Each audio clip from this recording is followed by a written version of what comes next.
Oh.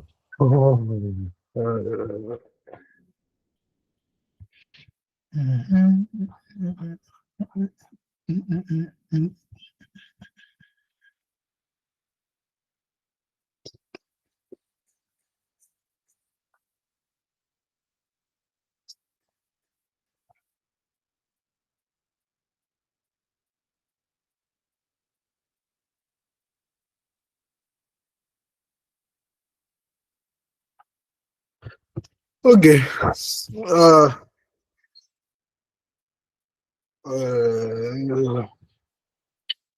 Not comfortable here. Mm. Mm.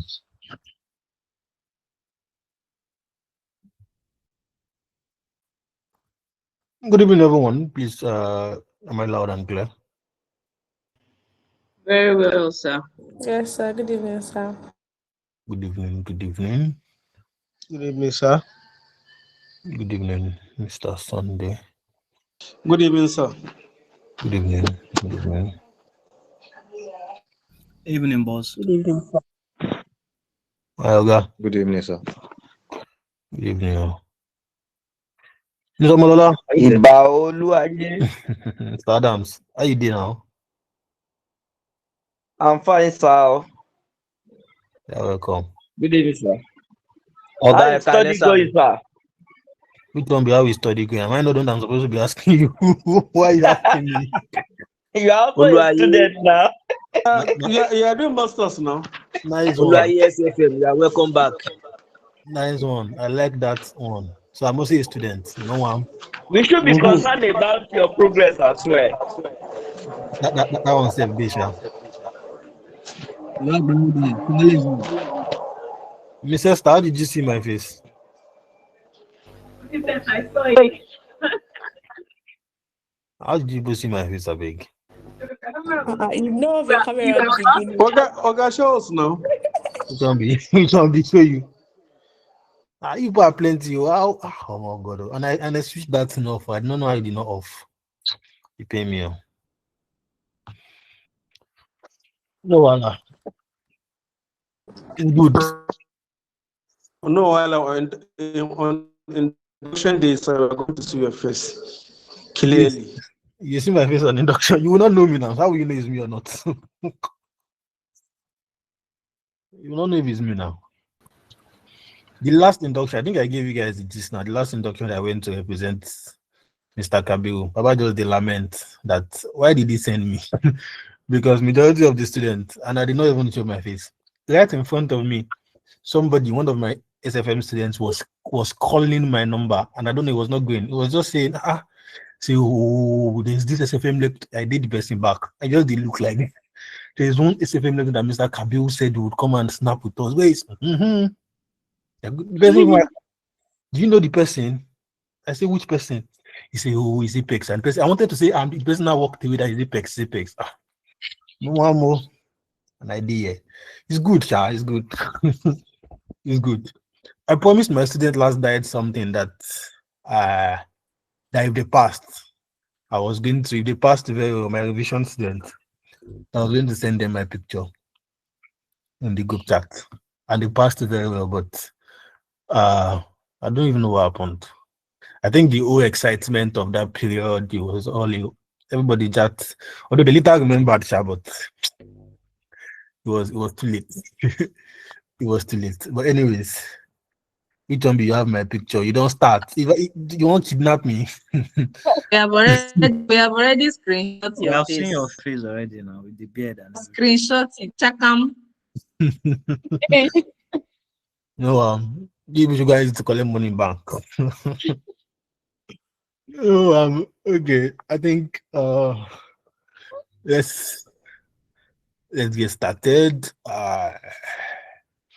ICANN induction is this. I say induction. ICANN conference is this week. Is it this? It started today. I think they started registration today. It's always a nice site. I'm not there, but it's always, how would I say it? It's always a very, very good site. It's always a very, very good site when you see multiple accountants, and there's always a way it makes you feel blessed, low key. It just makes you feel like if there's a way you will pat yourself. Do you understand? Like you will just pat yourself that no, well done. It's a Like- butterfly. Like, do you understand? For you to just see multiple people, like there are some professors you see be like, so I passed through the same thing this man passed. Though their own might be a little different, but everybody now still ACA. Do you understand? So like at the end of some like FCA, but like are still the same CACA and everybody. Do you understand? So like just like almost good.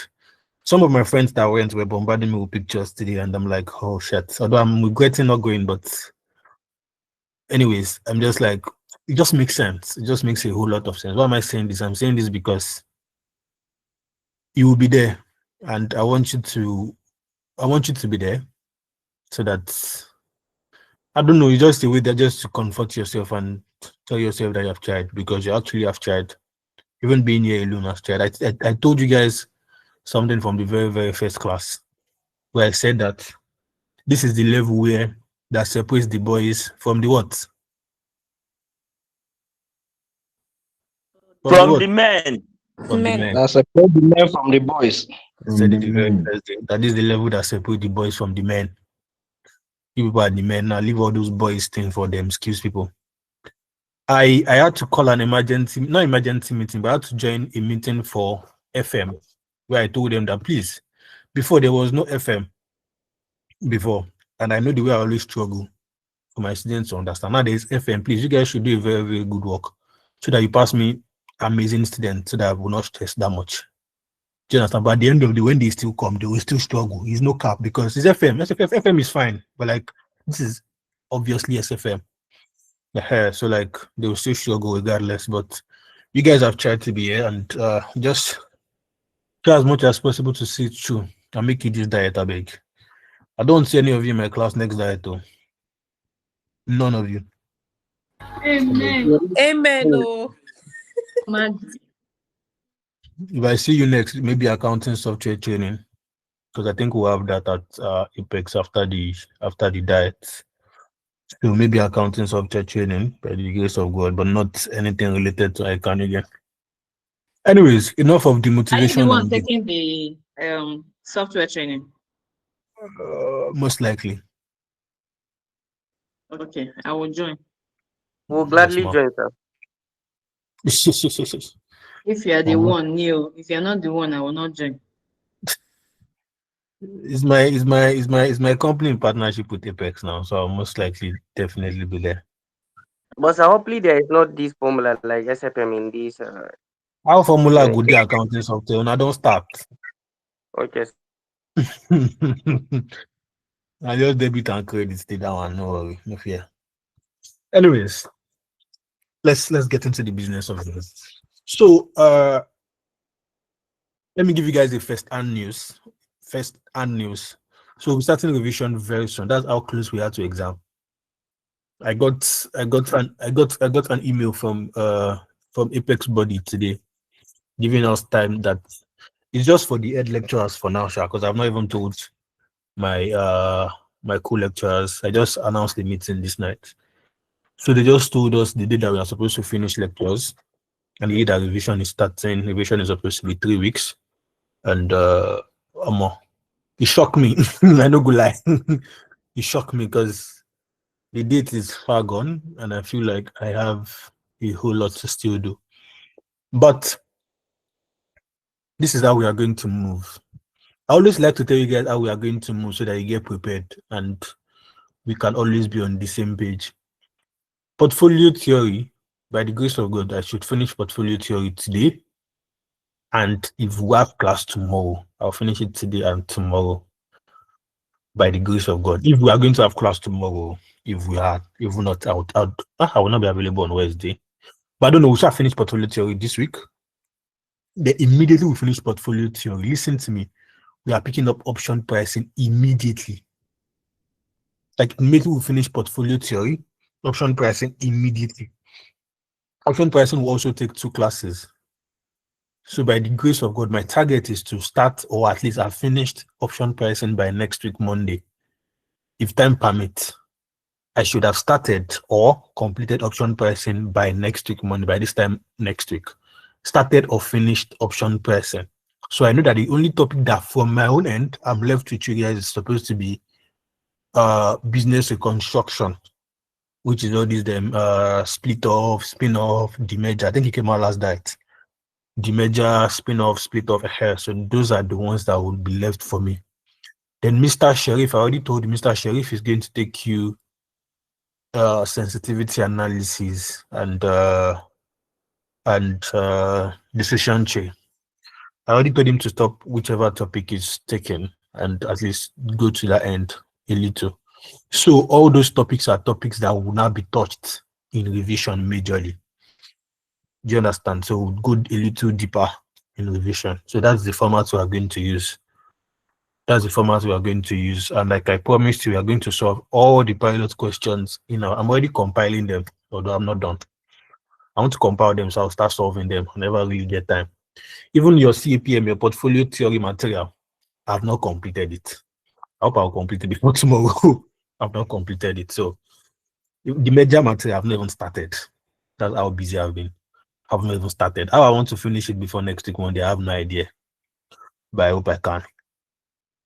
In the still line, I still have to work on your revision material. I never still start. So it's a whole lot of work, but I hope we can achieve. So that's the pattern we are going to move with. So I think if we move very fast, we would I think we would achieve. Anyways, I think all those being said, I think I can start portfolio theory now so that I can finish on time. Okay. Okay. So I think I just did introduction last week, yeah?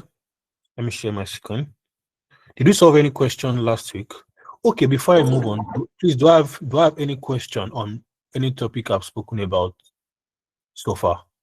Me, not another lecturer. Don't come and be asking me, Is there any question on any topic that I've spoken about so far? Anyone? Or is there any request or anything that you would like to tell me? I think I can take that for the next 5-10 minutes. Anything you would like to tell me or you would like to request? Tell me now, I'm in a good mood.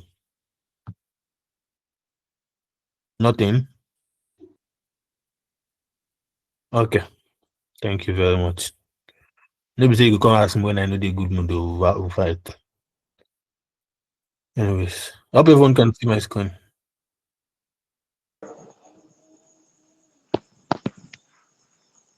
Can everyone see my screen? Yes, sir. Okay. Samusa, please help me with your microphone, please. Thank you very much. See, you're trying to tell me something. Yes, I'm trying to tell you something. I don't know for other people, but I'm having an issue with the hedging. voice is No, that's breaking. not what you're taking. Can you hear me? Yes, I can. Okay, good evening again. I said Good I'm evening. having issues around hedging. The lecturer is voice is trying, but breaking. somehow it's not coming through. in my direction. I don't know if I'm the only person, but I don't know if you're already tight in schedule. But if you can give us your own pattern that can help, I don't know. Maybe let's try to see that balance, because I know it's quite a core topic when it comes to SFM exams. I don't know what to do about that edging. I think you guys already mentioned it to me. I think yes, you guys mentioned it to me at one point. Naturally, I think I've mentioned this before, and I don't like to take edging. I think it was my last day. I don't like to take edging, but because it's not coming true at all, I think you guys have been complaining about it a lot. And I think what I said was I would try to. I'll communicate to Mr. Timmy, then we'll see what we'll do. Because if I say I would take it, because it's most likely the two of us that will take the revision, and he would most likely want to take questions on the topics he has taught. I don't know if I'm making sense. He cannot want to come and solve question on cost of capital, because he was not the one that took cost of capital. So he will most likely want to take questions on set questions on edging. But what I would most likely request is if I could solve a whole complete question with you guys, then we'll take the rest on currency edging and interest. I don't know if you split it like that. I really did not know how we went about it, but on currency and on interest, I would say as much as yeah, it's on that. I think so. Yesterday we were on currency. I think So I think I would try as much as possible to see if I could do it. And I want you guys to really know edging. I think I told you guys the story of what happened last night and outside I was. Immediately I saw that question, I complained to Mr. Kabiru. Immediately I saw the question, I called him and I complained because I was genuinely not happy from the back of my mind, because I felt like my student passed, but I felt like they could have done better. I could have had the best student in SFM last night, because the questions were literally questions that they knew. The only questions that caught them off guard was that demerger, because their number 3, I think it was cost of capital, and it was simple. So what threw me off balance that made me sad was the fact that the number 2 was decision tree, and I don't think any center in this world would have taught decision tree. So my students could have gone comfortably to go and battle with that number 4, which was cost of capital, and number 3. Guys, students, guess what? Okay, sorry, number 3. Guys, guess what number 3 was? Edging. And I totally did not take them edging. I was the only one last night, so it was crazy. It was a whole lot of work on my head. So we did not take edging. So I was sad. So most of them had to struggle with the 20 marks, then the 15 marks were actually very simple. It was cost of capital. We deal with cost of capital very well. So most of them just 50 something, 60 something, and majority passed anyways, but I was still not impressed. So imagine they knew that edging, they knew cost. So it would have been a major skill which you get. So I'm trying to not avoid or to not make that exact mistake this diet. So that's why I'm trying to work on the edging. And since it's now in your pilot question again, I'm expecting it to a good extent. So I'll try at the revision class. I'll honestly try to put it and see if I could solve a whole question with you guys. That's fine. Okay, thank you very much. You're welcome. I already have a pattern of how I would do it in my head now. Yes, I already know how I would do it, that it would not serve like a conflict of interest whatsoever. An idea came to my head now, so I would do it like that, then I'm sure would move from there. Thank you very much. Okay, so time is fast spent. Is there anything else? Please, I need to move. Okay, nothing. Okay, thank you. So let's do portfolio theory. I'm trying to look for the material. I cannot find it.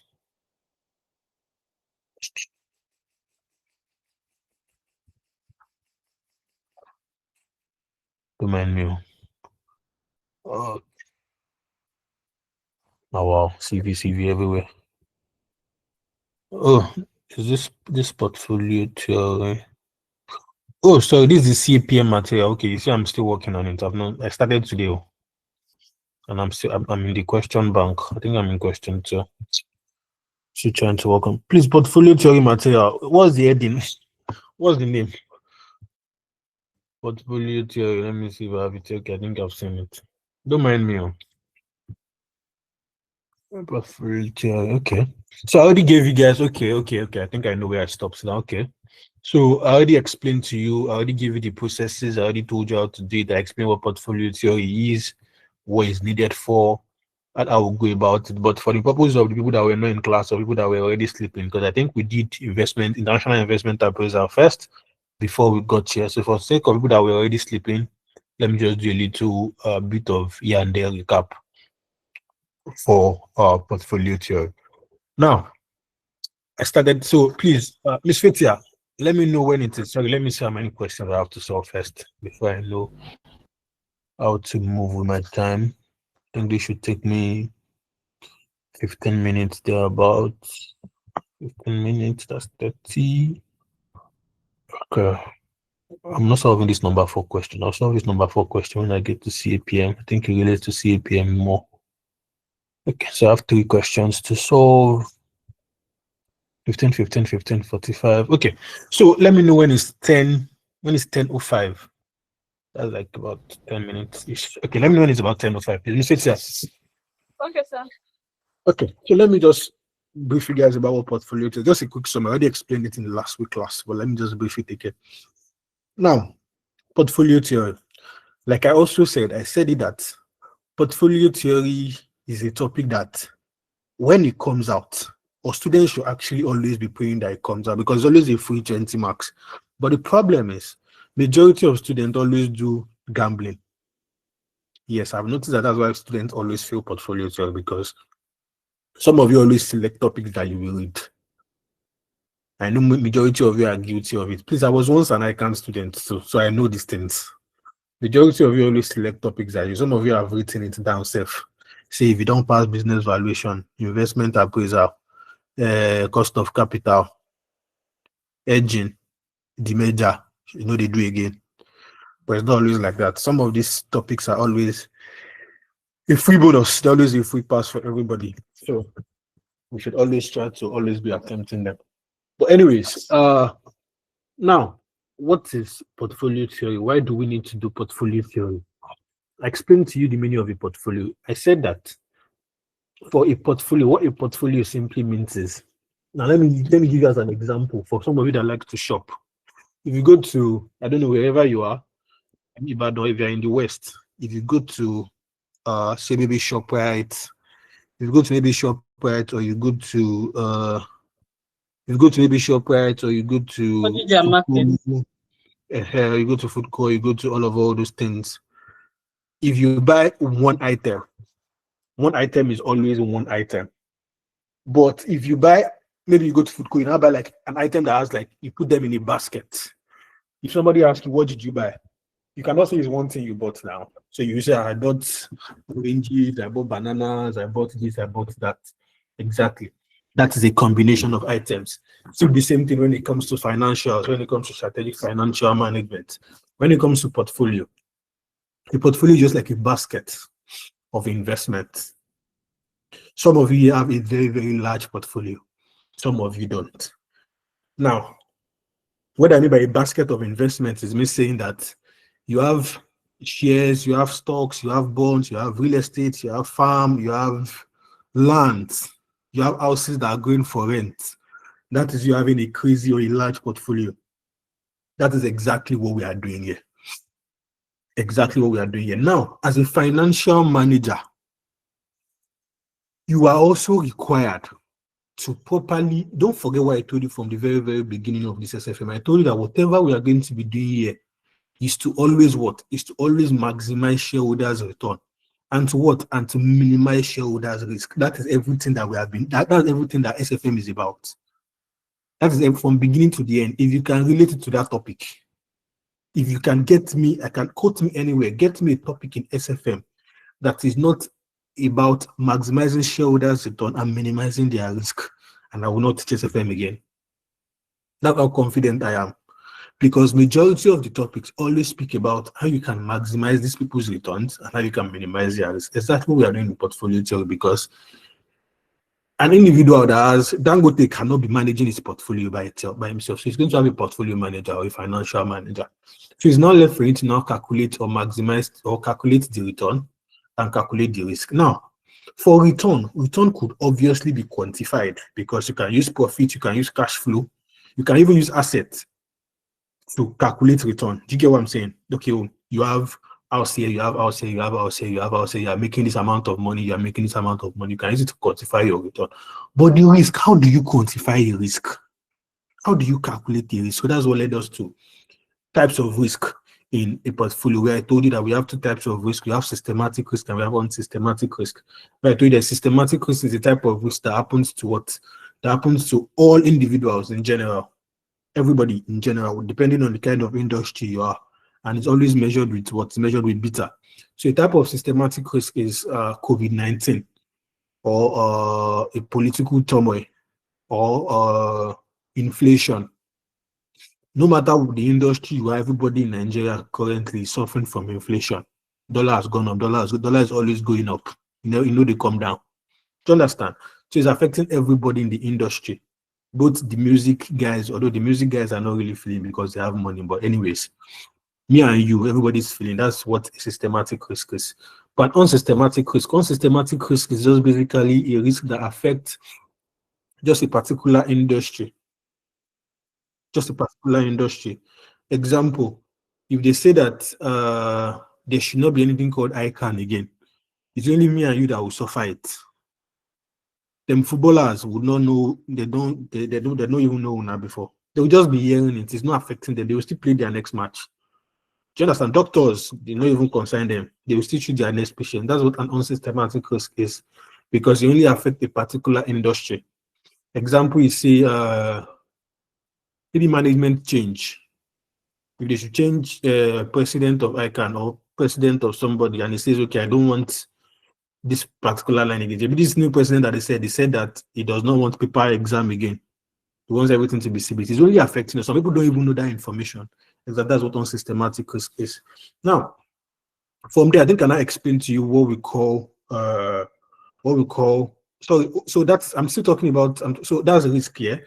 But when we now get to portfolio theory, we measure our risk with what we call standard deviation. We use standard deviation to quantify risk. And don't forget that standard deviation is the square root of variance. So we use standard deviation to quantify risk when we get to our portfolio theory. Don't worry, you understand what I'm saying. Now, that is that for risk. For return, hold on with return. I'll come back to return. Well, a little, let me explain what we call portfolio diversification. All these things are theoretical. They are in that material. Please read them. All the theory parts, just read them in that material. Now, portfolio diversification. What's the meaning of portfolio diversification? When you say you diversify your portfolio, what it means is you do not put all your eggs in one basket. You did not just invest in stock. Some of you buy the dip. I know some of you are a living example. Buy the dip, buy the dip, buy the dip. You don't buy the dip now, you don't end up in the dip. I know some of you are a living witness. Buy the dip, buy this coin, buy that coin. You buy the dip. Well done. You are deep in it. You are in deep. Don't let me use that word. But anyways, so some of you, it was CBEX. But now some people felt that CBEX more than others. Why? The people that felt the more is, okay, I have 1 million naira in my account. You take the whole 1 million naira, go and put it in CBEX. It crashed, then you are back to square root zero. But imagine somebody that had 1 million naira, put 200,000 in CBEX, put 200,000 in maybe a coin, put another 200,000 in bond, invested another 200,000 in the SFM lecturer, which is me. That person now will be collecting, will be making return. Because even if CBEX should fail, if stock should fail, if the bond, the SFM lecturer cannot fail. Yes, now me I know if it fail. So at the end of the day, they will be making profits from me, even if they lost other ones. It means that they have diversified their portfolio. And they give you investment advice so that you come and put your money on my head. But anyway, so that's you diversifying your portfolio because you have put your money in different places. So that's what led us to what we call correlation coefficient or correlation in general, because correlation basically measures, or we can say correlation is used to actually quantify or measure the risk, is used to measure the relationship. Do you understand? It's used to measure the relationship between the return and the risk. Why am I saying this? Because at the end of the, first of all, we have three types of correlation. We have the positive correlation, the negative correlation. I think I mentioned all these things, and we have the zero correlation. Now, for the positive correlation is just is just when two securities when they move up and down together in a portfolio. That's what I'm saying. When they move up and down together, that is what I'm saying is you have stock, you have shares, you have real estate. When all of them go up, they go up together. When all of them come down, they come down together. That's a positive correlation. That is when the value of stocks are going up, down of bond is also going up, of real estate is also going up. When they come down, they also come down together as a positive correlation, and it's like +1. It's measured. Don't worry, you understand all this my grammar. But negative correlation is when they move inversely proportional. One is going up, one is coming down. Then zero correlation when there is no relationship between the securities. That's that for correlation. Now let me branch returns a little. Now for returns now. Listen to me. This is where the question used to come out. Oh, listen to me. Oh, now when you want to measure return, basically or majorly when it comes to portfolio, you also calculate one type of return. Oh, but if you want to calculate another type of return, it's CAPM, capital asset pricing model. You can use CAPM to also calculate return. That's the one I can like to test. I think I told you why they like to test that part, because they feel like CAPM is relatable to what you've been doing. So they are using one stone to kill two birds. Automatically means they are testing CAPM and they're also testing portfolio theory. The other part of calculating return, because we can calculate return and we can calculate risk. Yes, now we can calculate portfolio risk and portfolio return. What I'm saying is if you wanted to calculate portfolio risk without using CAPM, there are two ways. We CAPM or without CAPM. If you want to calculate it without CAPM, you can calculate risk and return without CAPM. If you want to calculate portfolio risk for individual security, the formula is square root of P open bracket X minus X bar squared. But for two asset portfolio means when you have two different assets, like you have real estate and you have stocks. If you want to calculate that particular asset portfolio, the risk, I'm talking about risk now.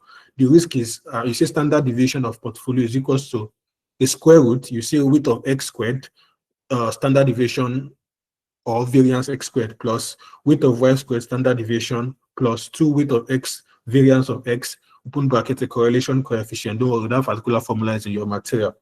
You can also calculate return based on that, but that is majorly statistical. It's statistics that we are just calculating, but we can calculate this thing using CAPM. Now that is one I can like to test. So how does that particular CAPM works? I told you the last time where I said, Ms. Fetia, thank you. Please tell me 10-10. Add more 5 minutes. I think I'm actually done. So like I was saying, you can also calculate using CAPM. How do you calculate using CAPM? You now calculate what we call alpha value. This is where the question used to come out. Now, how is the question always structured majorly? So what they do for you is they would give you a whole lot of grammars. Now, first of all, if you want to calculate your CAPM formula is maybe your expected return or your cost of equity is equals to your risk-free plus beta open bracket your RM minus RF. Abi. Yes, sir. Yes. Yes, sir. Thank you. Yes, sir. Thank you.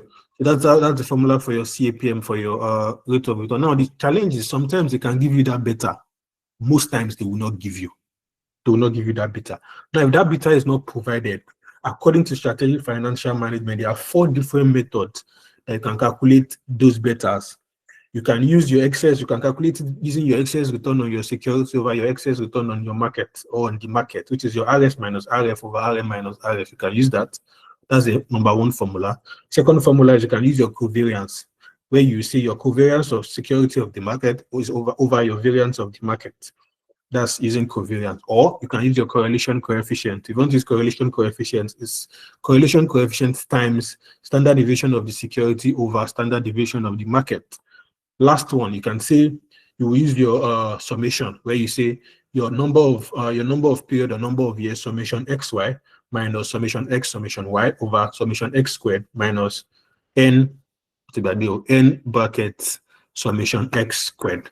So that's the last one you can use. Now, there are common ones. It's not all of them that you will use. It depends on the information provided for you. Now, after you've decided the particular formula, the one that is common is usually correlation coefficient. That's one that is common that I can like to use. Usually correlation coefficient. Now, you've used correlation coefficient. You've determined your beta now. Don't forget what we are doing. You are doing your risk-free plus your beta, open bracket, your RM minus your RM. They would have given you all the other information. Now you've gotten beta. What do you now do with that beta? Whenever you have gotten that beta now, you will now go and calculate required return. Emagbo, listen, no. You will now go and calculate required return. I will not explain this part again, no. But I'm explaining it together. You will now go and calculate required return. So what I'm saying is, they would have given you expected return in the question in percentage. They would have given you expected return in percentage in the question. You will now go and use, you've gotten better. So they'll give you different companies. Do you understand? They'll give you different companies. So you get beta for individual of those companies.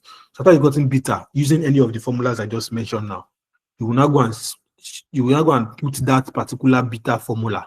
Sorry, that beta figure. Let's say 1.5, 1.4, 1.3, depending. You now go and put that beta figure into that CAPM formula to get what? What am I trying to get? I'm asking the class. Required return. Required return. Thank you very much. So you put that particular formula to get your required return. So you get your required return also in percentage. Now, the question will now say, some questions will say determine alpha value. Some questions will say determine if the asset is overpriced. Some assets will just speak a whole lot of grammar. So what you want to determine is your alpha value. Now, how do you determine alpha value? Alpha value is your expected return minus your required return. The expected return that has been provided for you in the question, subtract your required return from it. So expected return minus required return will give you your alpha value. Now, some book will say, or some lecturers will say, if expected return is greater than required return, listen, no, anyone that pay you use. Some people will say, if expected return is greater than required return, it means it is underpriced. But if expected return is less than, I said, I come again, if expected return is greater than required return, it means it is underpriced. Please jot this down. I will not say it again. No. If expected return is greater than required return, it means it is underpriced. But if expected return is less than required return, it means it is overpriced. But if expected return is equal to required return, it means it is properly priced. I come again. If expected return is greater than required return, it means it is underpriced. If expected return is less than required return, it means it is overpriced. But if expected return is equal to required return, it means it is what? Properly priced. That's some people's tactics. For me, it's hard. People know me. I like simple things. Easy way out. I don't really get strength like that. My strength is very, very minimal. Anything that will stress me, I know the idea. Now, I now formed a formula or something for it, which is called NOPU.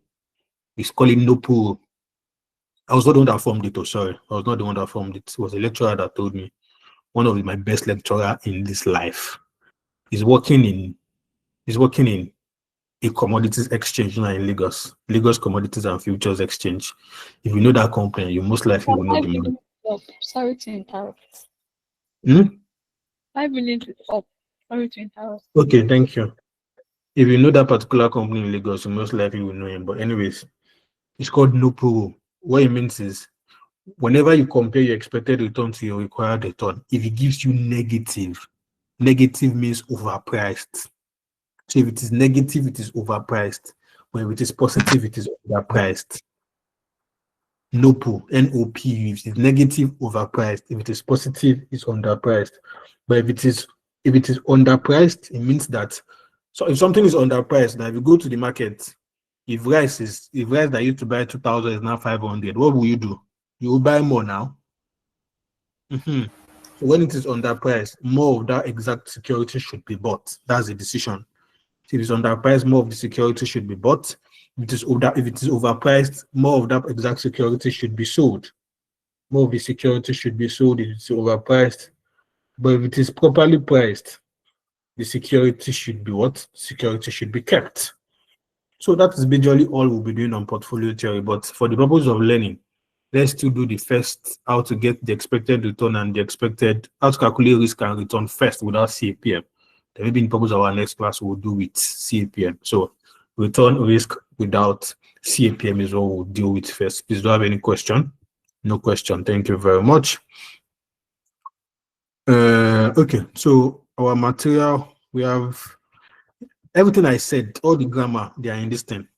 So please, you can go and look at them carefully and like give an assignment, please. I said that. I don't know if anybody has done it. But if you haven't, I've honestly forgotten the assignment. But I know it's about capital market line, security market line, and what was the last one? Babil.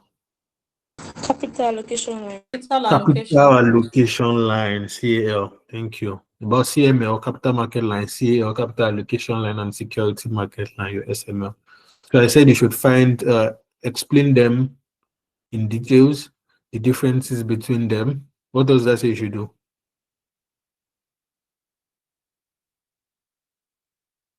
Yeah, what does that say you should do?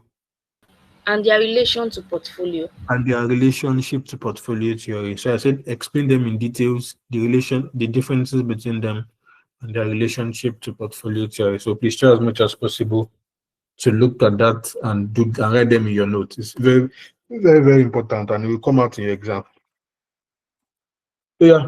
So let's start. So in my question bank, I have this. So I'll solve question 1. I'll solve question 2. No, Abby.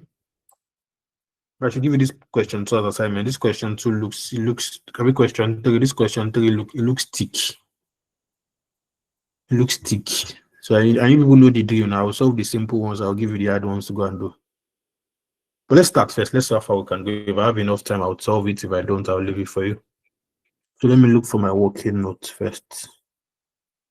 I think we're able to create one working note now. We're going to. We did a working note last week on portfolio theory. I don't think we did though. Did we? No, I don't think. I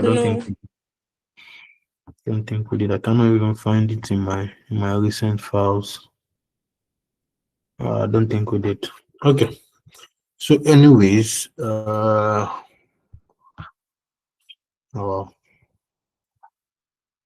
let's do a new file. So we say working note. So somebody please read question 1 for me, please. Thank you very much. Yeah, can you?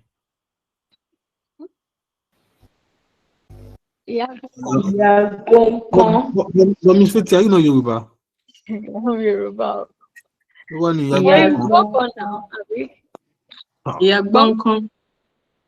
Miss Amaka, I don't do a beg.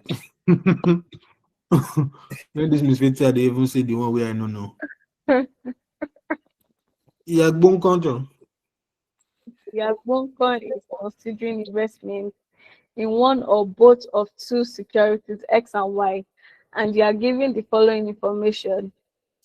All figures are assumed correct. You are required: A, to calculate the expected return for each security separately, and for a portfolio comprising 60% of X and 40% of Y, assume a positive correlation between the possible rates of return from the shares comprising the portfolio.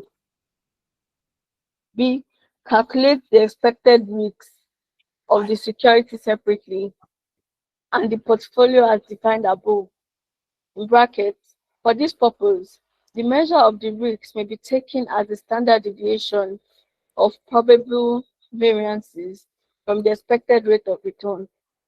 C, outline the objectives of portfolio diversification and explain in general terms how the risks on individual securities may differ from that of the portfolio as a whole.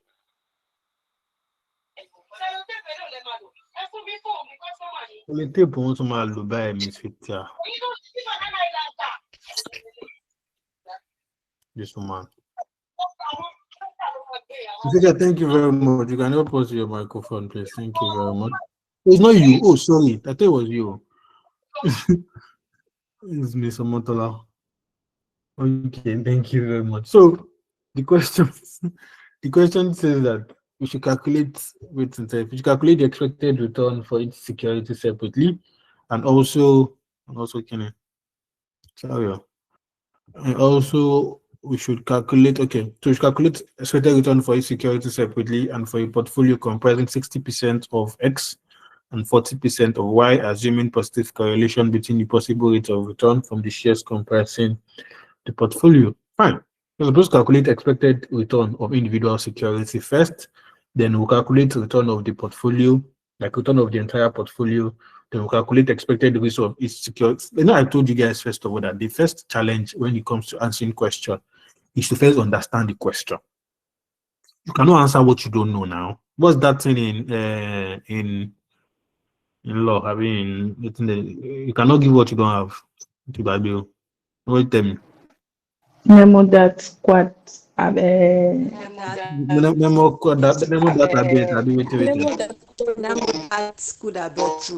Now wait till the chat talk. That thing that people have said is what I'm saying.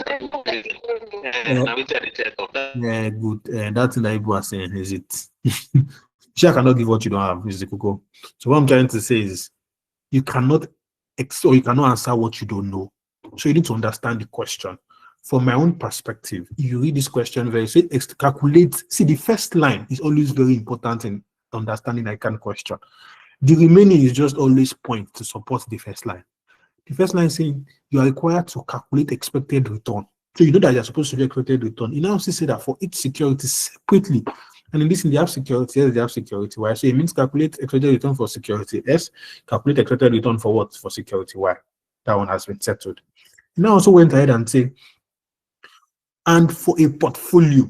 So it means calculate return now for a portfolio, comprising 60%. So it means that for A part, you're only calculating expected return for individual securities, and you're also calculating the expected return for what? For the portfolio. Settled. For B part now, say calculate risk for each security separately and also for the portfolio. So it has given you everything you need now. So let's start now. So the A part now is saying, I'll come here, then I would say, okay. So you say calculation. You say calculation of expected return of individual security. So you come here and you say security X is equals to security Y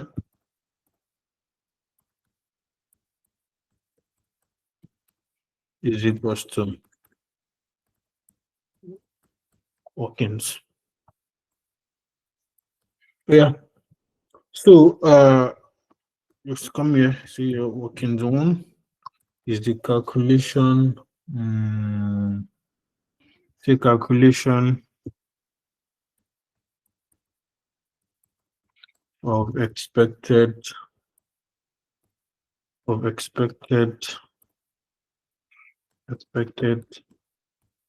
return. Okay, yeah. So what's the formula for calculating expected return of individual security? That's probability times return. Call the whole formula for me.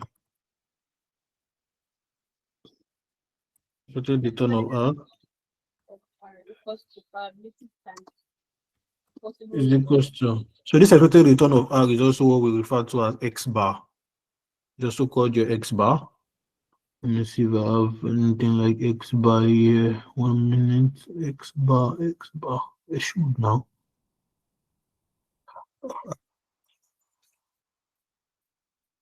How did I even choose that first X bar?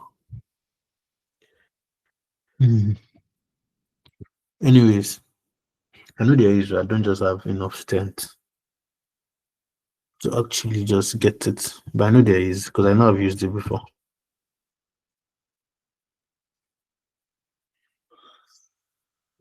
I'm coming on.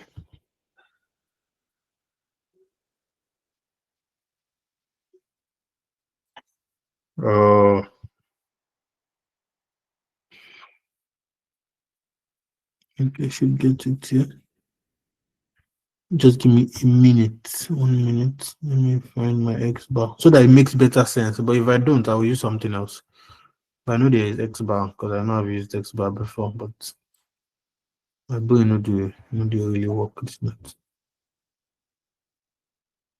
But anyways, I'll use something else.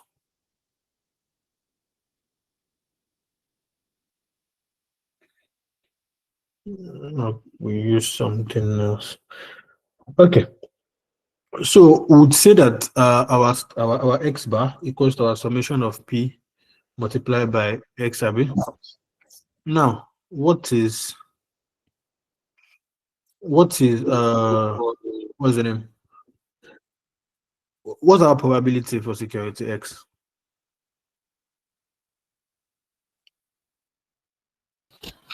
Also, 0.3, 0.4, 0.4.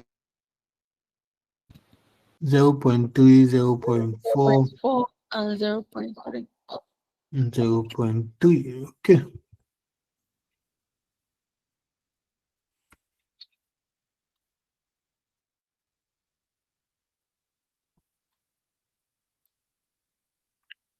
Okay. So we'll draw a table where we would have all our security. Please, for the purpose of this class, okay, I think I'll just use something that relates to it. I'll look for it later before I send the material, I hope. But I saw something that we could use now, and I know Siam again. So something that we could manage. Because I need to actually split them. I saw something that I could manage. No, Siam again. I need to split them so that it's a little different from the normal x, because we have x bar and we have just ordinary x. So I really need to split them.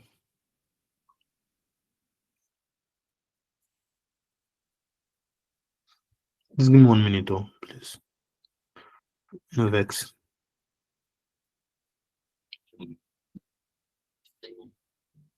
When I used to know where all these things are, where they are before. My busyness no allow me. There's someone now. Oh.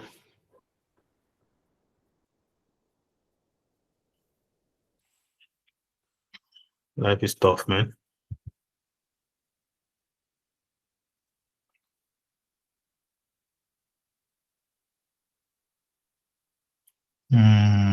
Okay. So this is what I would do. So I will represent the x with, say, maybe u, if that works. Is that fine? I hope you guys understand it. Just understand the basics of what I'm trying to do. Is that fine? You should answer me. Yes, sir. Okay, so I'll represent it with another figure. Another letter that is not x. Just try to understand what I'm doing. Even though I know I can manipulate it, but so I'm going to use it with u so that we just move on. Please, let's just move on. So I'm going to represent it with u. So I'm going to say maybe let's say maybe u bar, or let me use this. This one look like S more. Looks like S more. So I would say it looks like x bar small. So I would say x bar is equals to, you guys say summation. What's the formula again? Summation.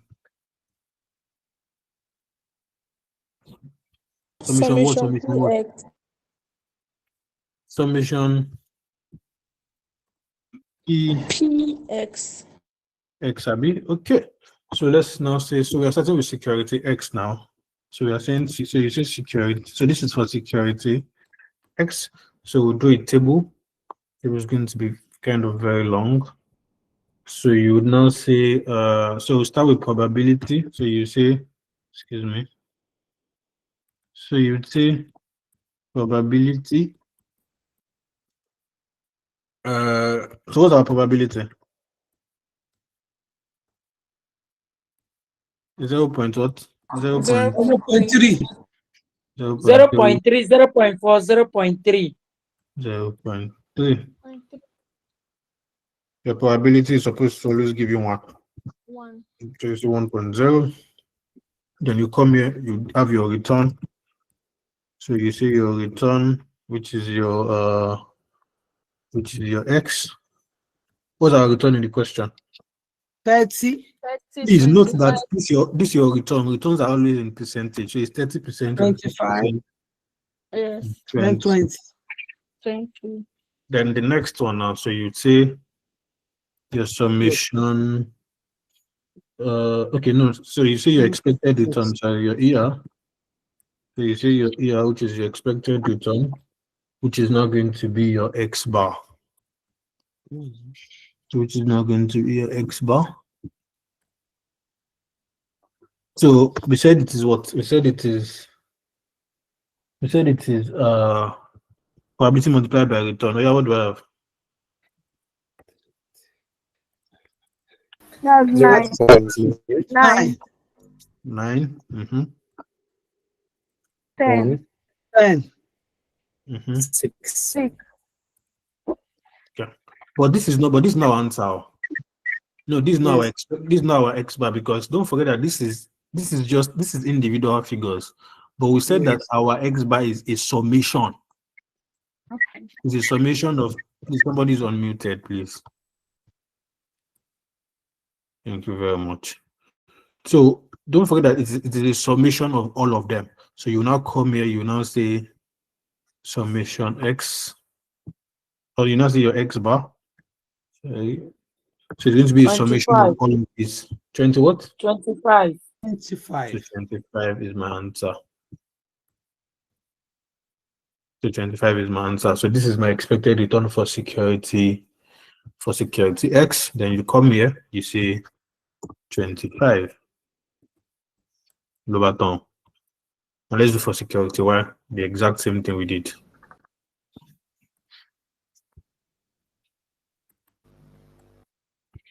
So you see security Y. So expected return. So this is your return for Y. So let me go and look for, I think I saw Y bar somewhere there. So you go and look for Y bar. I think I saw Y bar. I don't think that one should just me. I saw Y bar at one point. Please, you guys should be giving me my figures. When I come, just call the figures for me, please. Okay, so let me use this to represent my Y bar. So you'd say this is Y bar. So what's my the probability are still the same thing, yeah? So what's my return for No, the Y? probability 0.2, 0.6, 0.2. 0.2, 0.6, 0.2. What do I have for my return? 50, 30, 10. 50, 30, 10. 50, 30, 10. So do I have for my expected return? 10. 10. Second one? 18. The last one? 2. So what's my summation? So what's my 30.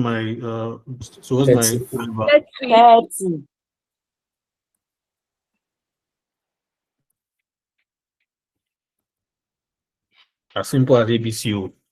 That's your answer. That's your answer for A. You know what? At all. So you now say AII now. AII. Where they say you should calculate what? So you calculate return of the portfolio. So you now say calculation of return of the portfolio. What's the formula to calculate return of the portfolio?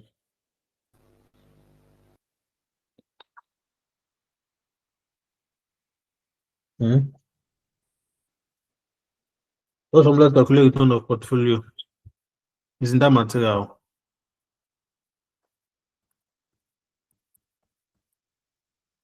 What's the formula to calculate return of portfolio now? Portfolio equals to weight of X times return of X plus weight of Y times return of Y. So you now say calculation of return of portfolio. So you now say, which is your RP, that's return of portfolio. So your RP, which is equals to what? Weight. This is your weight of X. Return of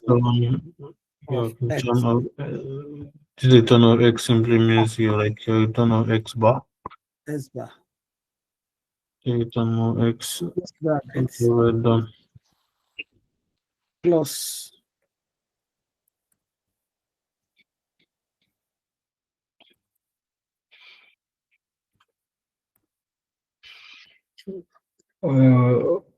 Plus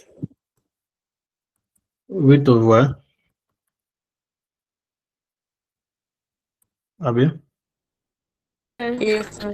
Times return of Y. Return of, that's your Y bar.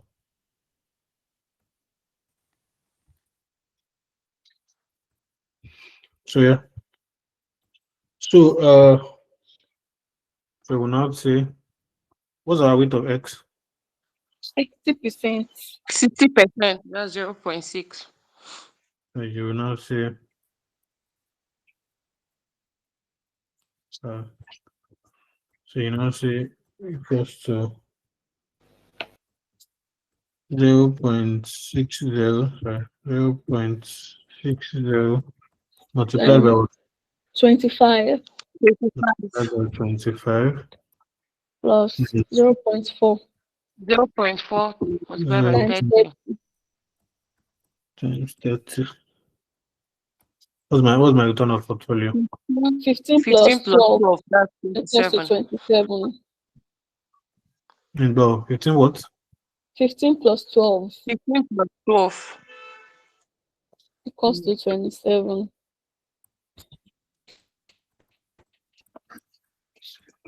Go back now. So yeah, you'd say your RP is equals to 27. What's the B part of the question? They said we should calculate the expected reach of each security separately and of the portfolio as defined above. So you'd say expected risk of each security. So, and we always measure risk with standard deviation. So come here. So what's the formula to calculate expected risk of individual security? Standard deviation is equal to square root of variance. Square root of variance. Square root of variance, which is probability X minus S bar. Base power 2. Yes, base power 2. Thank you. Square root of P open bracket X minus X bar. So here now we have X bar. We don't have X minus X bar. We don't have X minus X bar squared. So let's start now. So let's first do, so the next one we'll do, let's do X minus X bar first, so that we'll not have X minus X bar squared. So you're saying X minus X bar. Oh yeah. We have 5, 0, and 5, and minus 5. 0 and minus 5. How do you get 5? That's 30 minus 25. 25 minus 25. And 20 minus. Why not 30 minus 9? No. Because 9 is not our X bar. Please, can we have one person talk so that we can hear what? 9 is Because now, I'm missing the figures, please. 9 is now what? 9 is our PR. 9 is our what? It's PR. PR. Abi PX. That's your probability times your return, yeah? Yes. Okay, thank you very much. So like what they said, or what they actually said, is very, very correct. So when now the challenges or the mistake that students would have made is they would have subtracted this 30 minus 9 So they do 30 minus 9, 25 minus 10. You are very wrong, because what is here is not your X bar. X bar is supposed to be your expected return. This is based on probability. It's not expected return for all of them. Do you understand? This is still one security. Everything here is still one security. It's just like you saying, I want to go into real estate. There's 30% chance that I will make 1,000. There's 40% chance I will make 2,000. And there's 30% that I will make 3,000. Those 3,000, 4,000, 3,000, they are not the money you made now. Are they the money you made? No, now they are just based on probability. Even if you now multiply that 3,000 by that probability, it's still not your total. It's still not the return. It is the summation of all that is actually that is the expected return. So for this, the summation of all. That's why we wrote it that S bar is equal to summation of PX. Summation. You have done PX here, PX. Summation of all is your X bar. So whenever you want to calculate your X minus X bar, you are doing 30 minus 25, 25 minus 25, 20 minus 25. What do I have? 5, 0, and 5, minus 0, and minus 5. 5, 0, minus 5. Well, let me put it in brackets so that's different from that one that's up. So that's X minus X bar. So let's go ahead and do our X minus X bar squared. X bar square. 25, 0, 20.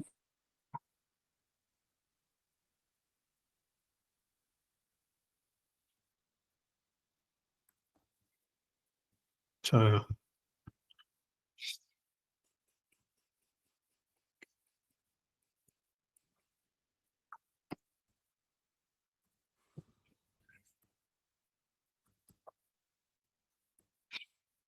remind me, just they look me like this. We're done. We're done. We're done. We're done. Why is this T X bar? Don't they look like T? Don't they look like T cos? Oh my eye now. So X minus X bar squared. Yeah, what do I have? 25. 5, 0, 25. 25. Why is this not minus 25? Because minus cancel minus. Okay. So after this now, so we have we have px minus x bar squared, yeah? Yes. So you now say Yeah.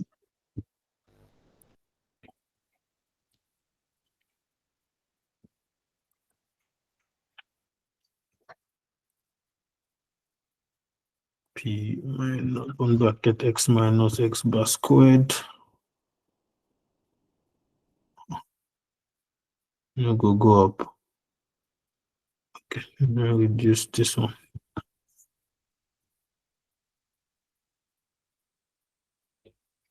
So now if it used to go down, I will go up then. Come in now. Is I always struggle with what?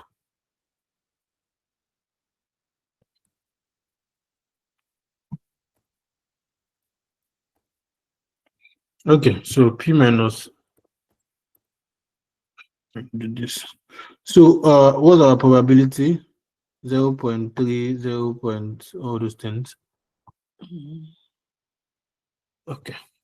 So what do I have here? So what's my 0.3 times? 7.5. This is still 0. 7.5. 7.5. So I have a total of 15. Yes. So we are still not done. This is px minus x bar. We have not gotten our what? We've not gotten our standard deviation because the formula is square root of exactly. So you now come here, you now say SD, or you can use standard deviation sign, anyone that's comfortable for you. You can use standard deviation sign, which is something like this. So you can say your standard deviation of x is equals to, they would say, the square root So which is square root of what? P. 15. Let me just copy all of them and put one for one place.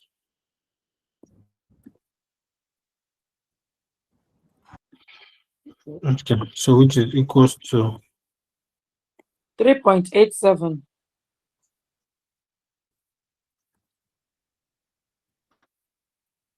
which is equals to this of 15, are we? Yes, Yes. please. So, oh shit. Sorry.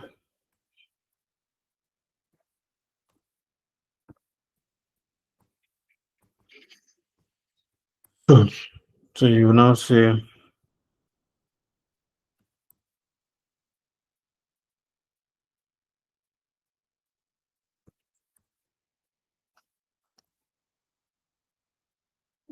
of 15.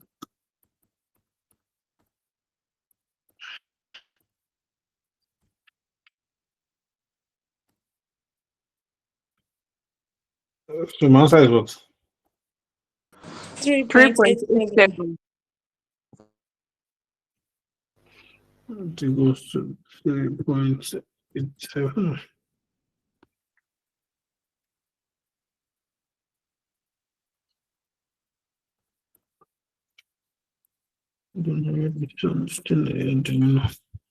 So 3.87 is my standard deviation of individual security. So you come here, you would say we should do for individual security now. Yes. So you would say this of x. So you say this of x is equals to 3.87. So let's do the exact same thing for y. So you are coming here, you'd say y minus y bar. What do I have? 20. 20, 0, 0 minus minus 20. 20.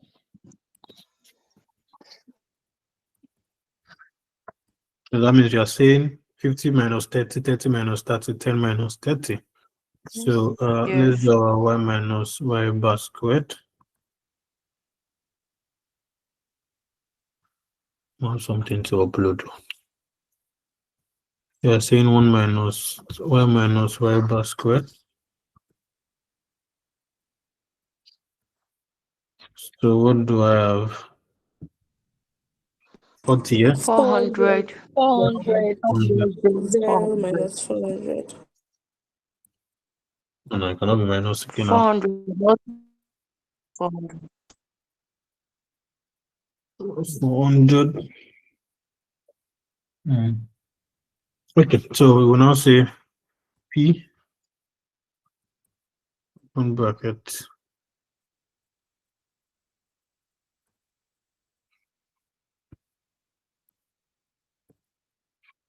what do I have? 80. 80. 80. 80.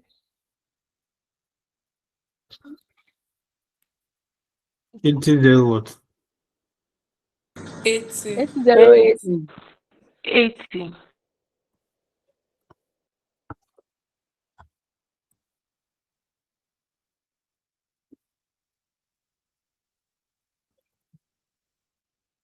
This one I decided to stress me today. 80 0 80. Okay, so you will now come here and say this exact same thing that we did here.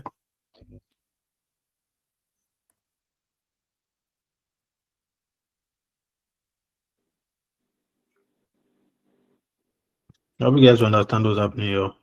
Yeah. We are following, sir. Okay. So what do I have? 12.65. That's my final answer. Like what is 12.65. this is what 160, yeah? Yes. Yes. Let me ask you guys a question. If I come here, if I sum this together, and I come here and I say 160, this figure is what? Well, like what's the terminology? What's this figure? Variance. Variance. Variance. I hope you all get it. This figure is called the variance, please. It's called the variance. Yes. Okay.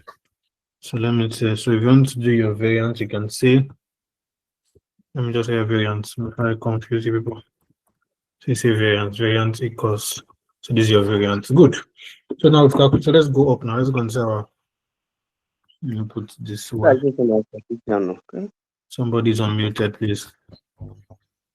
So you come here and you say, does this thing change to, okay.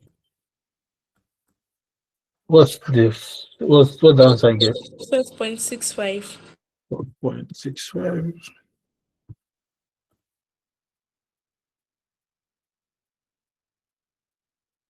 Okay, so I think we are good. We are good. So what's the next one you say we should do? Our risks on portfolio. So risk of portfolio, yeah. So you would now say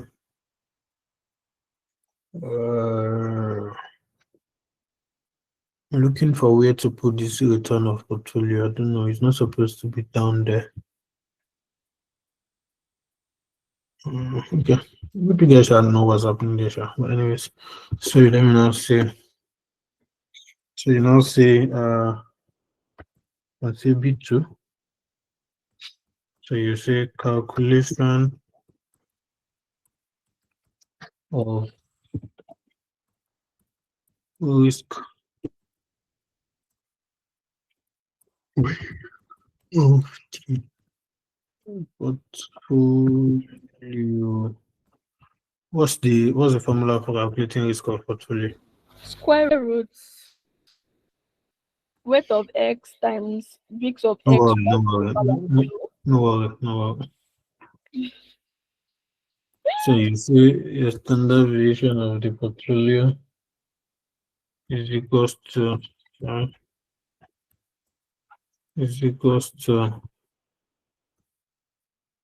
you would say square root, the square root of, you're saying, sorry, but this, okay. Then you now say weight of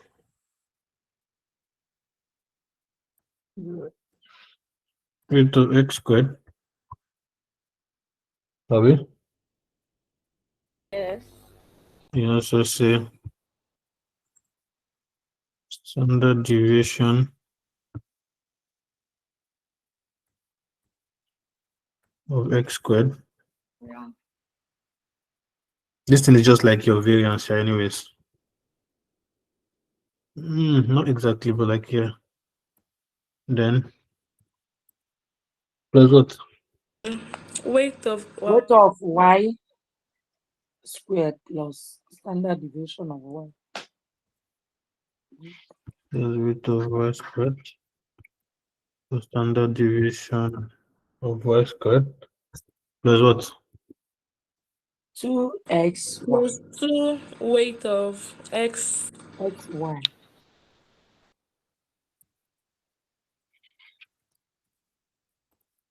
Plus 2 root of x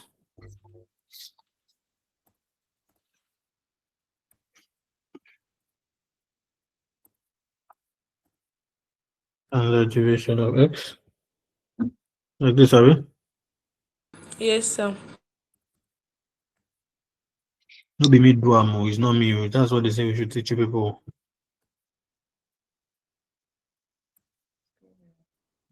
Plus weight of y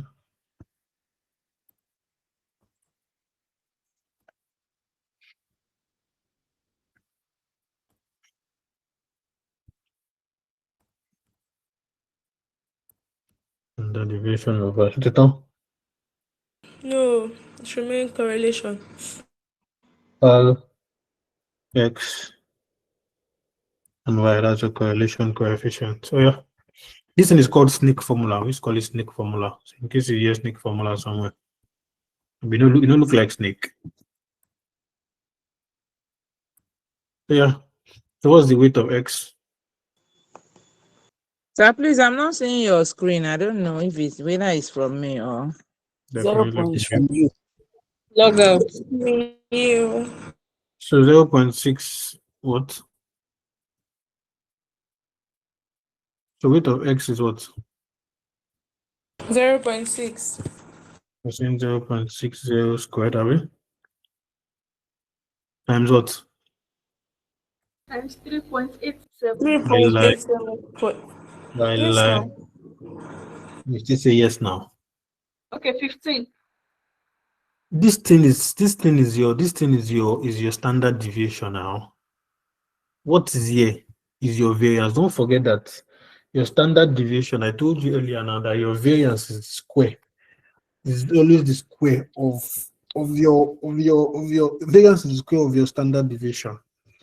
So that's what is happening here. So this is your variance. This thing could also be referred to as you could call this thing coming on.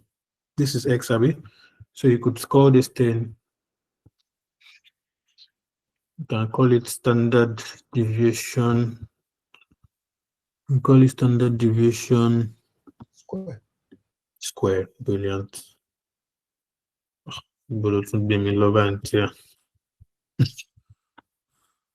This word, the way I always brag that I know it, the day we stress me like this, they always look like him trick.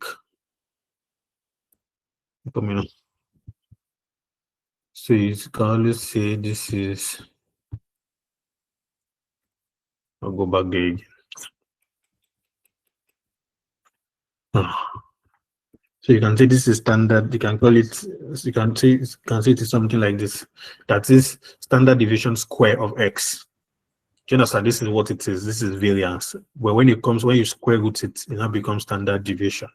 Do you get it? So, and that formula is standard deviation squared X. So if I were you, to prevent confusion, I will write this formula. So what do I do? I'll do weight of X squared. And when I get here, I'll put variance. So you see weight of X squared times variance plus weight of Y squared times variance plus 2 weight of X times standard deviation. Weight of Y squared times standard deviation. So you know this is variance. So you don't mix it up in exam. If I were you, that's what I would do. But you are not me and I'm not you. But what you need here is your variance, not. So what's that? 15, yeah? 15, Abby. Yes, sir. Plus what now? 0.4 So square. 0.4 square Is 160. times 160. Times 160. Plus 2. Plus 2. Into bracket 0.6 times 3.87. 0.60 times 3.67. Open under bracket 0.4 times 12.6. 0.4. Times what? 12.65. No, correlation coefficient. There was no information regarding correlation coefficient. They didn't give us anything. They didn't give us. Normally, they would have given you a correlation coefficient is plus 1. Don't forget what I told you. There can only be 3 types of correlation coefficient. That is positive, that's plus 1, negative, minus 1, or 0, give you 0. But since there was no information there, everything here becomes 0.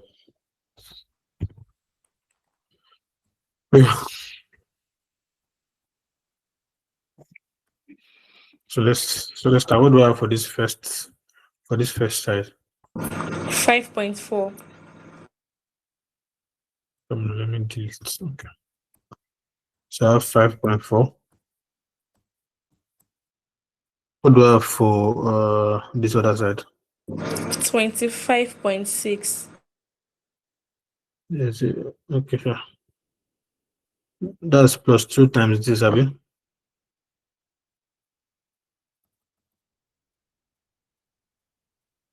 So you have 25.6. So what do I have for total? So, sir, that's standard vision. They give you 3.67 is 3.87. 8. Yes, sir.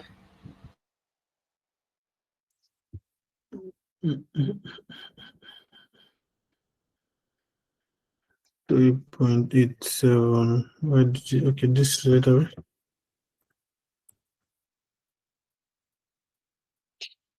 Yeah. So what do I have?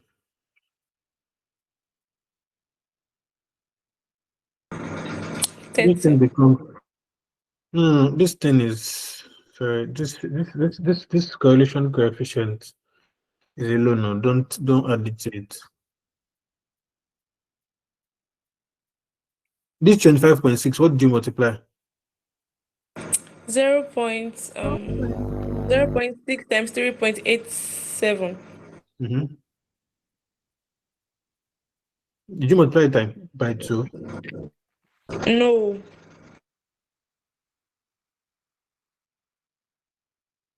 I'm very confused though. What gave you 25.6 is my question. 0.4 0.4 squared times 160. Is what gave you 25.6, Abi? This is what gave you 25. Yes, sir. Yes. So this one, okay? Don't be very like that. Okay, that's what I wanted. That's what I wanted you guys to know. Root 31. That it becomes 0. That's what I'm just trying to point out, because this 0.6 times 5 gives you 5.4. This here gives you 25.6, but there's a 0 at the end that you're multiplying, and anything multiplied by 0 is 0 now. So that means automatically everything here becomes what? Becomes 0. So you now come here, say something like this.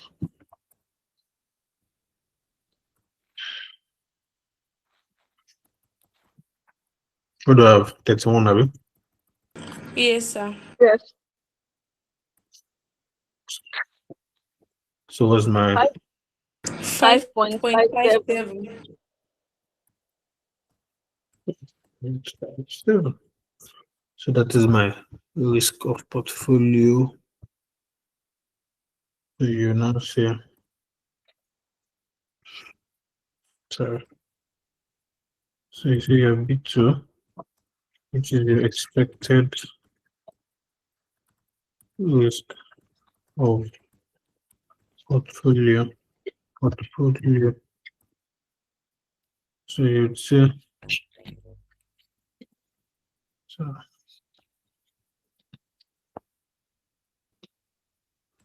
5 by what? 5 by what? 5.57. 5.57, like this portfolio. So this is that all? Well, in the question. CK. What's the theory you do? They said outline the objective of portfolio data. Is you good? I'm going to do that one now. Assignment. You're going to do that yourself. So this is what now. If examiner wants to be wicked, don't forget why I told you that they would give you, but I don't think it's possible because it would take a whole lot of time. What I'm trying to say is, you know that I told you that they would give you expected return when I was telling about CPM. The expected return will be provided. You are just going to calculate required return. If examiner wants to be very, very wicked, it will not give you that expected return. It will just give you all this information. So you will use all this formula to calculate expected return. But the thing is, what it will just do is it will make the security very small. What I'm saying is it will not give you plenty securities instead of giving you 4 or 5 securities, because it means you will do all these things for about 4 or 5. So you just make it very small, say 2 or 3 securities, like this security, security, why? So you not get expected return like you did like this. Where is that in expected return of security is 25% for security, like 30%. So you're not going to compare it to the required return that you would have gotten using CPM. Hey, you not get the alpha value. So the examiners can, if I was an examiner for a school exam, this is what I would do, because apparently I've tested all of them together. I've tested you using this one. I've tested you using required return to calculate using CPM to calculate required return, and I've tested alpha value, tested the whole of portfolio theory. So if I lecture in a university, this is the kind of exam I would just set, making number 1 or making number 2. I know they will fail each other, but please, do you have any question? Signify. Question. There's this one again. Okay, Mr. Mata, talk to me, please. Okay, sir. Please, can you explain that risk formula again, especially that other section? I want to understand how you arrived at 31. Maybe me do that one. Now, it's in the call from you. But this is what they did. This is weight of X, standard weight of Y. So this is our figures. This multiplied by 15 gave us 5.4. Give them 5.4. 0.4 times 160 give them 25.6. You're supposed to plus 2, multiply this, but this correlation coefficient is 0. And anything that you multiply by 0 will give you 0. So that means it should be 25.6 plus 0 now, because putting that 0 by the side means that 25.6 should be multiplied by 0. Is it okay like this? Is it minus? No, you like put your channel adding it. Yeah, no problem. That's what I wanted to. It depends on the type of correlation that it is. Some could be positive correlation coefficient, some could be negative, but things they will give you the figure. So it could be +1, it could be +2, it could be, but because it's 0 now, either add it or I subtract it. It does not have any effect. Okay. On it. Right. Do you understand? So I could add it, I could subtract it. No effect. Fine, thank you. You're welcome. Okay, please talk to me, please. Okay, sir. You told us to assume that the correlation coefficient is 0, but in the A part of the question, they said assume positive correlation between both possible rates. That's the examiner just trying to be very smart, because he told you to assume. Fine. It's still an assumption. You could assume +1, -1, but for me, because if you wanted a positive correlation, you could have given me +1 comfortably. You would not die. Do you understand? You could have just told me +1 correlation, correct? But you telling me to assume 0 is still positive now, is it not? Yes, it is. So although we have zero correlation though, regardless, but because he didn't give me a figure and he told me to assume, I could always work with 0. If you work with +1, I don't think it will be so wrong. Okay, sir. Thank you. You're welcome. Do you have any other question, please? Anybody? There's another way you can do this thing, but come on, that will take time and it will stress your head. But anyways, Dan, talk to me, please. Okay, sir. I was looking at the formula, sir. The formula that you gave for the correlation and the standard deviation. So for the formula that some of us initially know, can we use it to also solve this correlation? What's the formula that you initially know? The formula that we used to use for statistics, the n summation xy minus open bracket summation x close bracket summation y. It was on the level, a bit on the level at the statistics. That was 2017. I don't forget all those things. I don't know if it would work, but I can try it. But I think that's what you used as the covariance. I think you just summarize the covariance. I think that's the covariance. That's the full. I mean the what you use for covariance there is like the short form of the full. No, I'm not saying the full formula, so I cannot say it. But do you understand? Like, you shall know what it is. If you have tried it, if it works, that's all. No problem. Enjoy on. Anyways, any other question, please? No, Nabi. Sharp. Time is fast spent. Let me solve questions. So maybe I should leave it. I'll leave it. I don't want to leave it. If you guys No, sir, don't leave it. If you guys even tell me to leave it, I'll be so glad. We appreciate your efforts, sir. No, please do it for us. I should leave it for you, Abby. Let me solve it fast. No, do it. No, it will not even take me time. That's why I want to do it. It will take me time. I for leave, but I don't think it will take me time. Damn, another question on the previous one. So another question, sir. When I was reading your note on this on risk return trade-off. So is it possible for us to, because in this risk return trade-off, you said that we're going to be having positive relationship most of the time. But is it possible for us to have any inverse relationship? Or is there even a way we can have inverse relationship like more return than low risk? Is that possible at all? It's practical. Anything can happen when it comes to investment. Anything can happen. You can definitely have a negative, or you can, but it's less. Most times you have a positive. You have a positive correlation most times, but you can have a negative. Thank you very much. Yeah. So somebody with the last question for me, or the second question.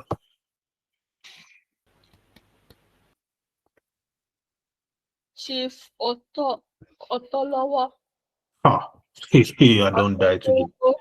as portfolio of Madam, better change your name. Change it to maybe Chigozie or Amaka. 5 companies in Nigeria. Samsung, Apple, Techno, Itel, and Nokia. All figures are incorrect. The following data are given in relation to the shares. All figures are incorrect. At present, the risk-free rate of return is 8%, while the market return is 14%. You are required to calculate the beta factor and the required return on the portfolio. Okay. So first of all, okay. So let's move this way. Okay, let's move this way. I'm going to go through the shorter form. So we're just going to, so let's calculate the beta factor first. So the question says that Chief Otolowo, he has the following portfolio of shares in 5 listed companies. These are the companies he has in Samsung, in Apple, in Techno, in Itel, in Nokia. These are the shares, that is the number of shares. These are the price for each of those shares. These are some data. These are the market value, the dividend yield, the beta factor of individual. They give us the beta factor. They have to just calculate beta factor of the entire portfolio. How do we do that? Now, okay, let me just give you people the formula. Now, I will give you guys the formula to calculate the beta of the portfolio. Then you guys will now suggest how to go about it. It's not hard. So, I'm coming. So, you see question 2, Abby? Chief. Yes. Chief Otolowo. Chief Otolowo. Then you say you say calculation of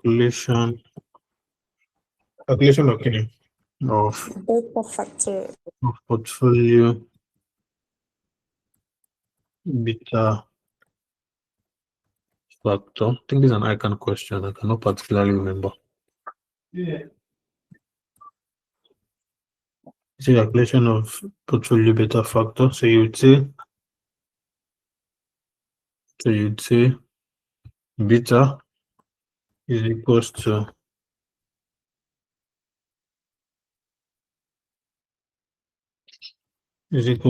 weight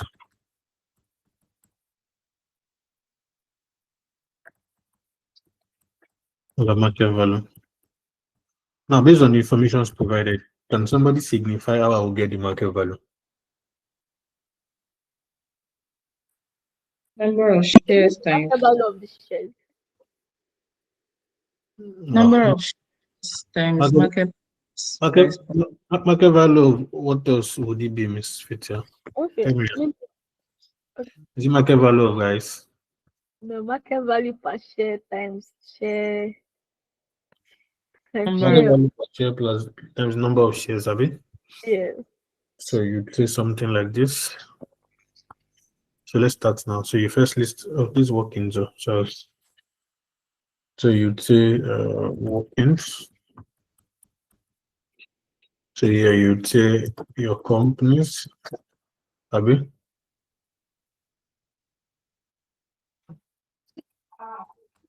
You say shares, your market value per share.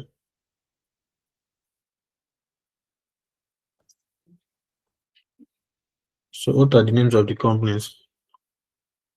Samsung. Samsung, Apple, Techno, Itel, Nokia.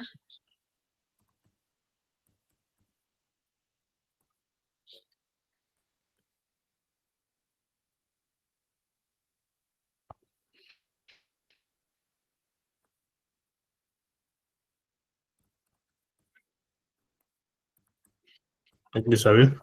What are their number of shares? 15,000, 15,000, 18,000, 18,000, 10,000,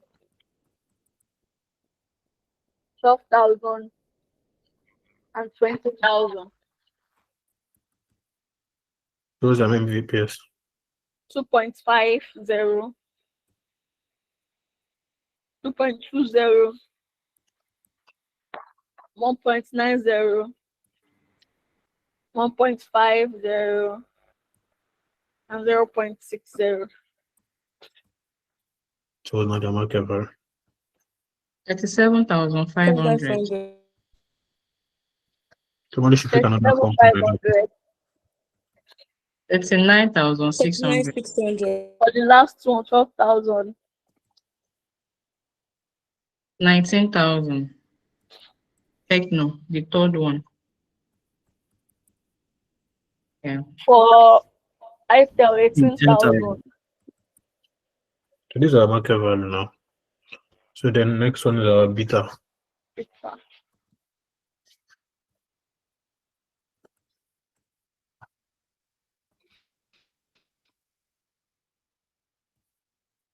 So what's beta for Samsung?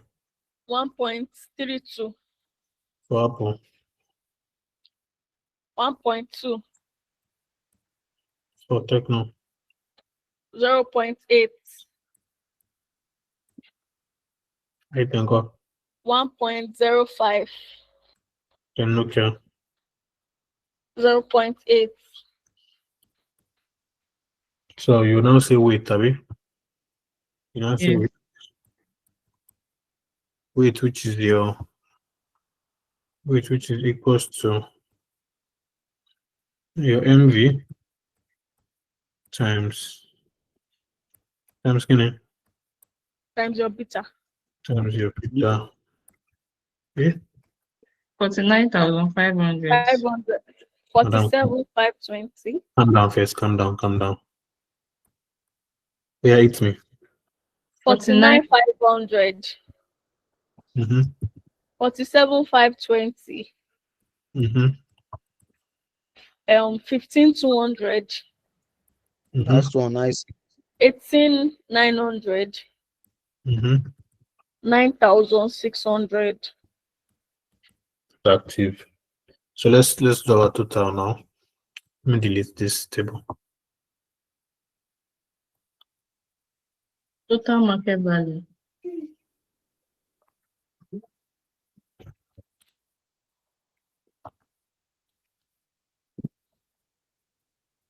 No. So your market value now. What's total? 26,100. 126,000. 100. 126,100. I don't like them now. Total weight, Uncle. 170,000. 720. 120, yeah. 170. Yeah. 720.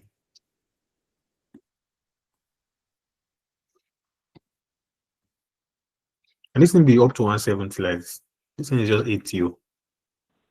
Size 140. 140. Now I know like me men the coffee goes. I don't know who called them.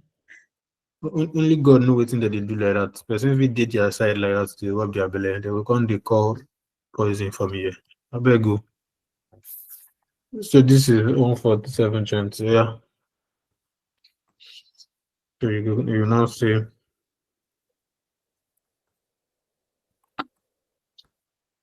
so our weight is 140, 720 over 126.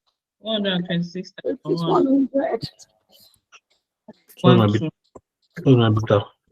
1.12. 1.12. So this is the individual beta. We know you know how that all. Yeah. What the next one? Let's see if you should do. Just calculate the required return on the portfolio. Required return of the portfolio.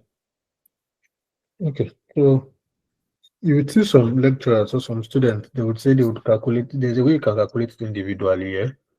So you calculate, you will do for all the companies, you will use individual risk free, you use individual beta, you do your RM minus your RF, you get a particular what's the name? You get a particular return, then that particular return that you have, you now multiply by your market value. You will now get your required return, total required return. It will not be the required return of the portfolio. You can do it like that. But me, because see, I no like voting. Because I no like stress for my life, I go do them the easy way. So you'd say calculation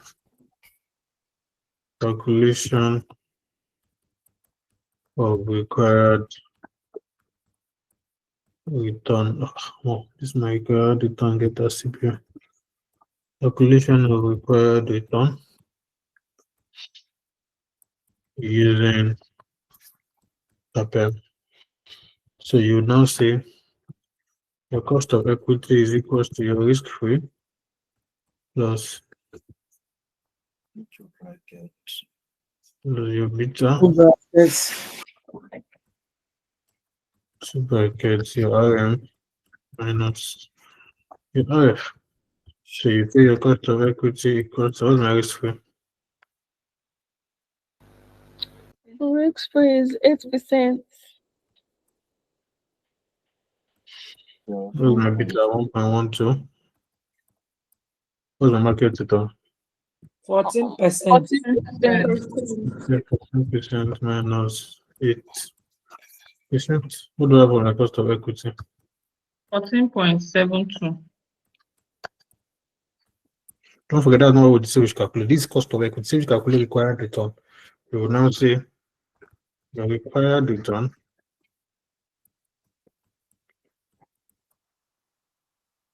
your required return equals your market value times your cost of equity. So you now say your RR is equal to what's our market value again? 126,100. Abi? Yes. 126,100 multiplied by 14.72. The 18,562. the baton. Let me give you guys one work to do so that you know that this life is good to know what you are doing. This thing that I did in how many lines? 1, 2, 3, 4, 5. So let me tell you another way you can do it. All those companies. 18,000. Hmm? This is not 1 million. 14.72%. 1,856,000. This my answer. I cannot do 1 million. So I was saying that this thing that I did in 5 lines, let me tell you guys, and I want everybody to try it. And this is what you do for me. All those companies, you list them. How you list them? I think they all have the same risk free now. So you use the same risk free rate for all of them, which is 8%, Abi. Undano. Yes. Yes, sir. Okay, so you use the same risk free for all of them. You now use their individual beta. Then you know their RM minus their RF. I think their RM minus RF for all of them is 6. So 6, you get a particular, so you now get a particular return for all of them individually. The individual return that you've now gotten for them, multiplied by their market value, individual market value, which is what we did here. Individual market value, like all these ones. So once you've now multiplied them by the individual market value, you now get required return for each of them. After you've gotten required return for each of them, sum them up together and see if they give you something like this. It might not be exact, obviously, approximation error now. but it should be 18,500 and something, very close to this. If it does not give you something like this, no call me Olanchile, call me something else. Okay, sir. You say okay, you wish to call me something else now. You say okay. No, Please put percentage in front of that cost of equity. I should put Kenny. Percentage. It's there now. Are we okay now? Very well. Thank you. Yeah. You don't have any question, any observation, any conclusion, any reservation, anything I shall show at the back. Yeah. Any question? Uluaye, talk to me, sir. Sir. Yes, sir. Sir, please, sir, I just want to get a clearer message on this. You said the company, then use the risk return, Abi? No, the other method that you said we should go and try. So I said I wanted to know, maybe I was in line with you. You said we should leave the company, then use the risk return. No. What I'm saying is, you take the companies, then calculate their cost of equity normally using CAPM for each of them now. Okay. So you will use your risk free, you will use individual beta, RM minus RF individually. So you not get required return for each of them. After you now go to required return for each of them, but like don't forget that it's in percentage now. So you now multiply it by the market value so that you convert it to amount. You know, someone say, you see that this is my own required return. I have to convert because the question is saying that let's read the question again. They calculate the required return of the portfolio or on the portfolio. Fine, if you had left it at 14.72, I don't know, you would not lose, not as if you would lose mark. Because 14.72 is still like a required return because the question did not say if I should put it in Naira or put it in percentage. You just say required return on the portfolio. Let me tell you something. Don't always overthink. Don't think on examiner's behalf. The question they are giving you is not like your school question, and they will just type and print it out. They've examined, re-examined, cross-examined, over-examined itself. So it's rare for them to make mistake. Very rare. So don't think on examiner's behalf. Anything that is not in the question, leave it. You will not lose mark. This required return, if I stop at 14.72, it's not as if I will lose mark because it's not stated yet I should put it in Naira. Or I should put it in 14.72, believe me, is also required return. But the only thing that just made me is because I'm a lecturer, that made me convert it to amount was because I had market value. So I just knew that, okay, it makes better sense to multiply it. So that's what I'm saying. So if you had left it at that, it would still be correct. But what I'm saying about the other method is, after you've got the required return using CAPM for each of them, but the thing, don't use beta, don't use the overall beta. So you use beta, you use all these betas for each of them. So you now get the individual required return, then multiply by the market value so that you get the required return in amount. When you do it, it should give you this figure that we had. Most likely not exact, but it will be close. Do you have any other question?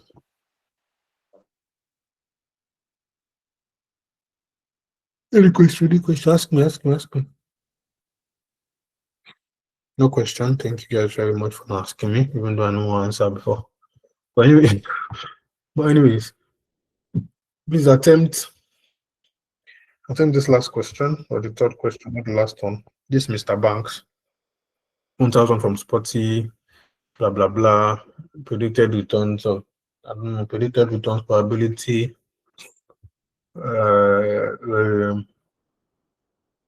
Yes, so please attempt this question. Calculate the expected return, the variance, the standard deviation, the covariance, and the correlation coefficient. The returns of the portfolios on what are the returns for each of the possible states? Okay, I get it now. Okay. Like this question is thick. So please lay your hands on it. We might most likely meet tomorrow. and I'll still stand by my rule. I need, let me see how many people are there when I'm announcing it.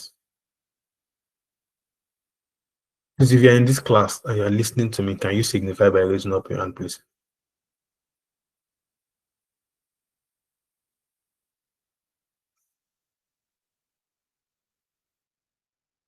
Okay, so I'm having about, okay. So yeah, I'm having about, say, 17, 18, 20-ish, plus people streaming on YouTube.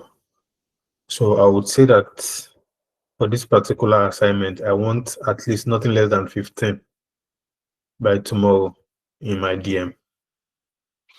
If I get anything less than 15 people attempt this assignment, I will not solve this question. I will just move to CAPM states. So if I get more than 15, I'll most likely attempt it. I'm not even joking. No. People think I'm, but people don't even think I'm joking because people know the deal. People know me now. We are not novices to each other. Can put your hands down. Thank you very much. If I get anything less, I'll count it. And I'll come and show you evidence. You better beg yourself to do it. If I get anything less than 15 people attempt the assignment and submit, people know my number. The number that you submitted to. If you don't know, can somebody drop down my number in the chat box? The number that you submit your assignment to. Somebody help me drop it in the chat box. If I get anything less than 15, I will not solve that question. And I need to solve this question because the question is thick and it will help you. It would broaden your knowledge about other things because it consists of covariance, it consists of correlation coefficients, it consists of a whole lot of things actually.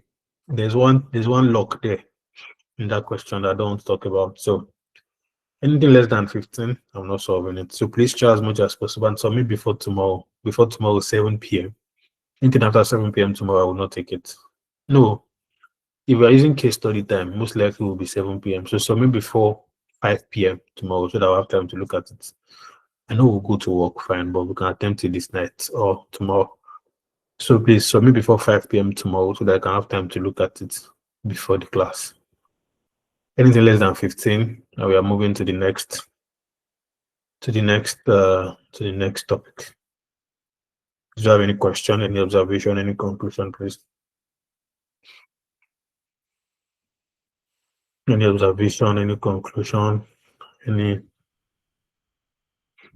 The question is question 3 now. Why people doing like this? It's question 3. We've solved question 1. When people are not following, we solved question 1 and we solved question 2. So it's question 3. Mr. Banks, 1 million from Sporting. Mr. Banks, it's question 3. If you have any question, any observation, you can put your hands down now, please. Thank you. Do you have any conclusion, any recommendation, any citation, any interrogation, any attention? Okay. We can get shown again. You should help me. Correction. Good. Salutation. Intention. Citation. Elevation. Motivation. Motivation. Vision. Calculation. Now that place that they see on say as na energy rise. No, You won't go sleep now. if you reach to do assignments now, no good do. No, on that note, thank you guys very much for listening to me. Very, very much for listening to me. I appreciate. It was a lovely class, and I hope to see. I don't know if the class will tomorrow, but the necessary announcement will be passed. But I hope to see each and every one of you in our next class. On that note, good night, everyone. Have a wonderful night. Yes, I will see you in our next class. Good night, sir. Good night, sir. Good night, sir. Thank you, sir. Good night. Thank you, sir. You're welcome. Your Majesty. Ogamiza. Abba. Yeah, Michelle.